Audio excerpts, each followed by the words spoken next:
halal lifestyle ini itu adalah syariat dari Allah SWT dan tentu dimaksudkan agar memiliki kebaikan untuk kita semua, dan itu tujuannya adalah untuk kebaikan kita semua. Nah, oleh karena itu penting bagi kami Bank Syariah Indonesia ya terus mensiarkan pentingnya hidup dengan gaya hidup yang halal. Bagaimana sih awal karirnya Kak Sela sebagai selebgram atau konten kreator dan juga sebagai seorang muslimpreneur? Berangkat dari keresahan aku juga sih, dulu tuh aku pengen cari baju buat anak-anak muda tapi yang masih bisa terjangkau lah sama mereka. Kita jalanin usaha kita dari awal, kita prinsipin, kita minimal tuh ya, nggak mesti sempurna dulu karena berproses. Kita terapin yang namanya halal lifestyle di bisnis kita, mulai dari pemilihan material yang bakal kita jual, prosesnya, terus produksinya seperti apa, harus halal atau enggak. Nah, itu bakal membatasi atau enggak? Menurut aku enggak, justru bakal malah memfilter dan menimbulkan rasa aman di kita. Kita bisa sampaikan teman-teman bahwa kalau ke Bank Syariah insya Allah 100% halal. Kenapa?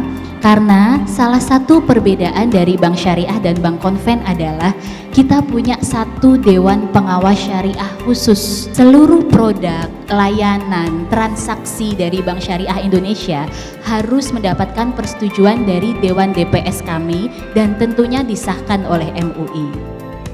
Ada nggak sih tantangan yang pernah Kak Sela alami nih selama menjadi muslimpreneur, kemudian konten kreator gitu, yang menerapkan halal lifestyle ini? Tentang seberapa penting sih sebenarnya tentang sertifikasi halal di Indonesia?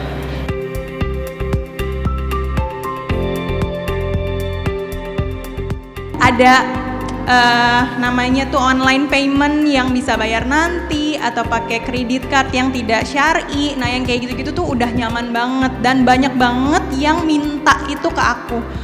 Kalau nggak bisa yang namanya kita berhentiin banget deh di hidup kita, yang penting setidaknya kita bisa batasin nih, jangan sampai kita ngebatasin jangan sampai kita mendekati gitu, jadi mengurangi banget yang kayak gitu-gitu. Itu sih tantangannya. Kalau misalnya gue nggak ikutan, nanti nggak laku barang gue, nggak ada yang beli. Nah, yang kayak gitu-gitu ternyata sudah aku lalui dan alhamdulillah tidak terjadi.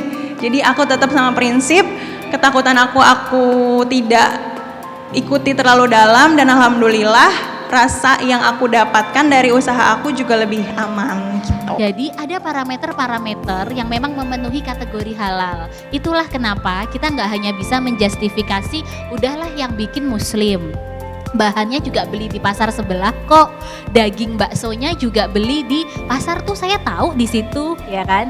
Nah, kita perlu cek lagi apakah betul daging itu dibeli di rumah pemotongan hewan yang sudah mendapatkan sertifikasi dari pemerintah bahwa RPH itu halal dan menyembelihnya pakai doa dan sesuai ketentuan syariah.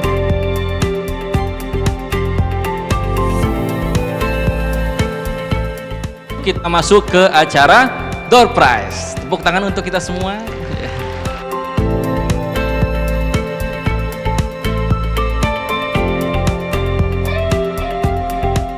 "94". Kita lihat di tayangan depan siapa kira-kira yang tadi daftar hadirnya berada di nomor 94.